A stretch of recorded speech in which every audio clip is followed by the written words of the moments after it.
Obesity has become an epidemic. Nearly 2/3 of American adults are overweight or obese. 55% do not get enough physical activity. 26% are completely inactive. Only 25% eat the recommended amounts of fruits and vegetables. Over the last 20 years, here's what has happened with our food consumption. Hamburgers are 23% larger. Soft drinks have increased in size by 52%. Snack portions have grown by 60%. Standard dinner plate sizes have increased by 2 inches. As food portions and plates have grown, so have our waistlines. The yearly medical costs of obesity are estimated at over $147 billion. This figure has ballooned by more than 80% over a 5-year period. 75% of healthcare costs stem from preventable chronic conditions. Overweight and obese men have significantly more medical expenses per year than those at a healthy weight. This figure is even larger for women.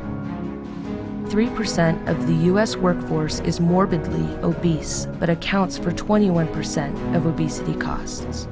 Employers may try cost-sharing, managed care plans, or cash-based rebates, but these methods merely shift costs. Only workplace wellness programs can get employees healthy in the first place. It's time to lift the weight that is bringing down your bottom line. Now is the time to invest in wellness.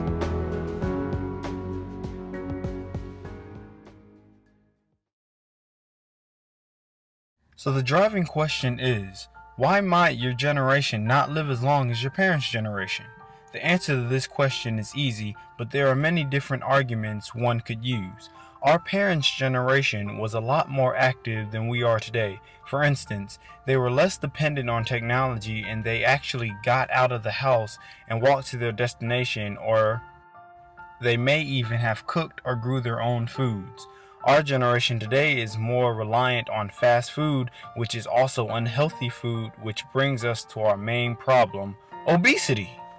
First, let's be clear on what obesity is. Obesity is defined as a medical condition in which excess body fat has accumulated to the extent that it may have an adverse effect on health, leading to reduced life expectancy and/or increased health problems. Obesity is becoming a global issue, but we must first focus on the US, which happens to be the fattest country in the world.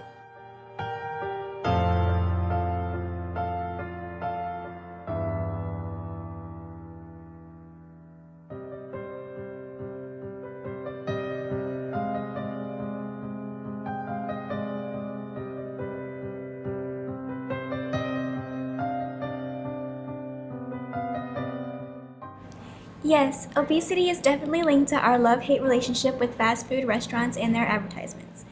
And it's even more dangerous for our children. Childhood obesity has more than doubled in children and tripled in adolescents in the past 30 years. A study of almost 100,000 food ads on TV showed that 89% of ads that teenagers see are promoting products high in fat, sugar, and/or sodium. Our quest to bring you the newest fruit roll-ups continues. First, we tried rubber rolls, but that was too off the wall. Then we thought ghostly rolls would be a stream. They were. Then something made sense. Dollars and cents. New Fruity Money Peel-Outs. Tens, hundreds, thousands of fruity fortune so you can put your money where your mouth is. Fruity Money Peel-Outs. What fun fruit roll-ups will we roll out with next? The problem is we don't know that these foods ads can really affect how we think, but they can. And we either don't know it or we know it and don't care.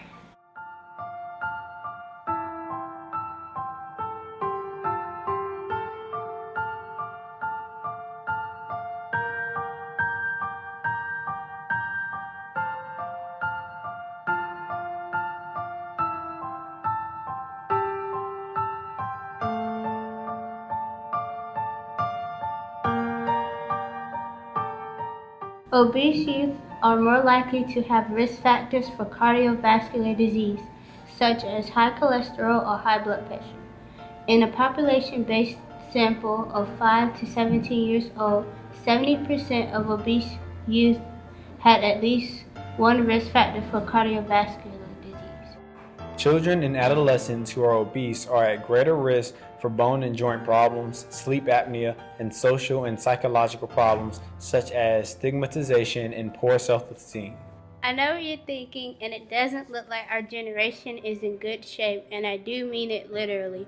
Children and adolescents who are obese are more likely to be obese as adults and are therefore more at risk for adult health problems such as heart disease, type 2 diabetes, stroke, several types of cancer, and osteoarthritis.